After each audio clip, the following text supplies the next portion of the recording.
त्रिकोणाचा महत्त्वाचा प्रकार म्हणजेच काटकोन त्रिकोण त्यामधील पायथागोरस सिद्धांत यावर आधारित टीईटी मध्ये अनेक प्रश्न विचारलेले आहेत. टीईटी 2024 मध्ये हा प्रश्न विचारलेला आहे. पाहूया त्याचं तोंडी सोल्युशन. काय दिलेलं आहे?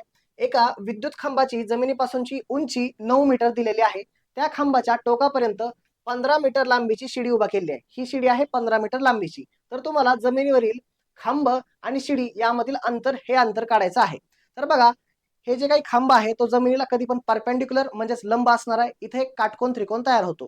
तर सर्वांना हा फॉर्म्युला माहित असतो, कर्ण वर्ग बरोबर पाया वर्ग अधिक उंची वर्ग.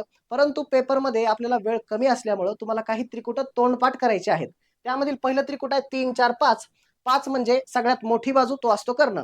आणि या दोन इतर बाजू आहेत. तसंच 5 12 13, 8 15 17, 7 24 25, 9 40 41 आणि 9 12 15. तर आपल्या प्रश्नामध्ये एक बाजू दिलेली आहे 9, कर्ण दिलेला आहे 15. म्हणजे आपलं उत्तर काय येणार आहे? उरलेली जी बाजू असणार आहे ती 12 मीटर असणार आहे. जर व्हिडिओ आवडला तर लाईक करा आणि टीईटीच्या परिपूर्ण तयारीसाठी आपला VK क्लास हा ॲप डाउनलोड करा.